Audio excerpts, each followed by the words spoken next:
It's not focusing. A, B, C. At first, I didn't even know the alphabet. I couldn't read or write. Illiterate is what it's called.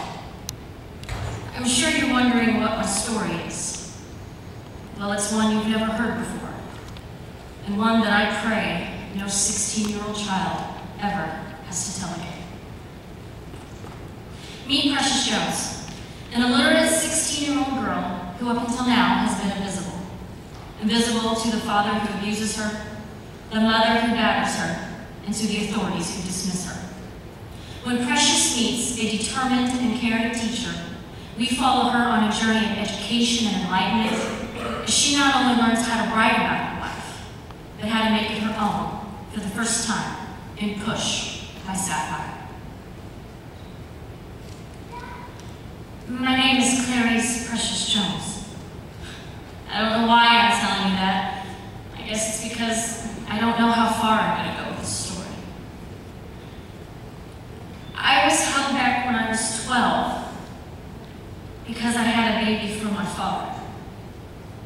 I was out of school for a year. This is going to be my second baby. My daughter, little Mongo is what I call her, has Down syndrome. She's retarded, but I don't tell anybody why. I should be in the 11th grade going into the 12th, but I'm not. I'm in the 9th. I got suspended from school because I got pregnant, which I don't think is fair. So now I'm at Higher Education Alternative. Each one teach one. And my teacher is Miss Rain. She came falling into my life just like rain. So soft and clear. She saved me. She's teaching me how to read and write, and I'm getting better. I write in my journal every day. If there's a word I don't know, she helps me figure it out. But each day I have to go home. So lonely. You know, I was so used to cooking and cleaning, all the beatings, pain and shame. I never even noticed the loneliness. Well, I've had my baby. His name is Abdul. That means servant of God. I don't love him, though. I don't know if I can. I mean, I will always know what he was a product of. How am I supposed to say, baby's father, unknown, when I know?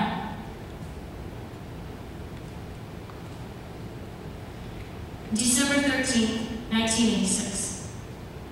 I decided that I can't hate my baby, that only the man that produced him. I love my baby. Social worker came. She asked me about my first child. I told her that she lived with my grandmother. I probably shouldn't have done that, but I'm just so tired. I'm tired of all the games and the lying. Miss Wright say, the truth shall set you free. Well, this truth is going to get me killed because Mama got kicked off welfare. She had been telling the social worker that she was taking care of me and Mongo. So she was getting a check for 2 dependent people. What did you tell them? Do you hear me talking to you, girl? What did you tell them? The truth? For the first time in my life, I finally told someone the truth. The truth? Do you want to know what the truth is, girl? The truth is that my daughter stole my husband. I did what? That's the truth. What are you? You're not a mother. A mother takes care of her children. A mother protects her children from any and everyone. A real mother would have gotten me away from him before I got pregnant the first time, so that the second time never would have happened. I mean, how have I lived in your house for 16 years and not know how to read or even write my own name? I mean, you didn't even know that I got kicked out of one school and started another. You didn't even care. Well, it's over.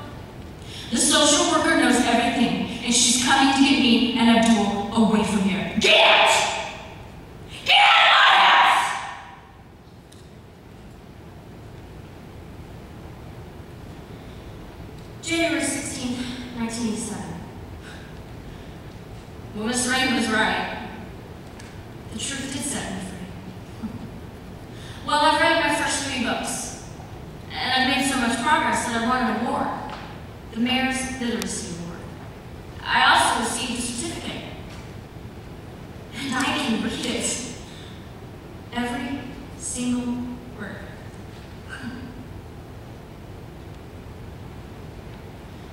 Well, the year is 1989, and I've been in the halfway house for about 2 years now. They say halfway house means you're halfway from where you were to halfway to where you want to be. Mama came to see me. I don't know why. She didn't care to see me when we lived in the same house. Why now? She looks bad. Tired too. She won't even look me in the eye. Maybe she can't. Your dad is dead. He had the AIDS virus. She just turned around and walked away. I've never seen her again. I mean, I could have it. Abdul, but I want to hate him, but it's funny.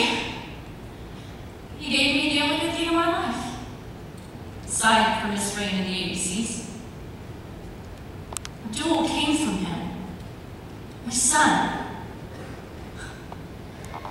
My brother. Okay, class. Now we're going to write in our journals.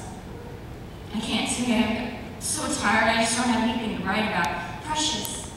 Open your notebook. I can't. Can't you see that I'm just so tired?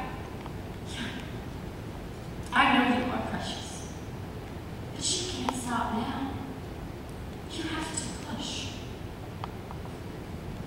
And I do.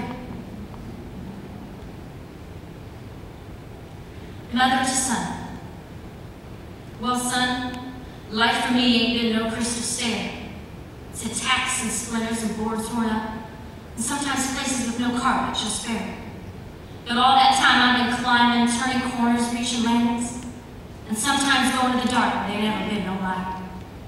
So don't you stop now, boy. Don't you sit down on the steps, because you'll find that it's hard to get back up. Don't you turn back, because I'm still going, honey. I'm still climbing. And life for me ain't been no crystal stair. I wrote that for my son. And I know that one day he will be able to read it. I like to write poetry, but I didn't start until after my father died. Every morning I write a poem before I go to school. Mary had a little lamb, but I've got a kid and HIV that followed me to school one day. A, B, C, D, E,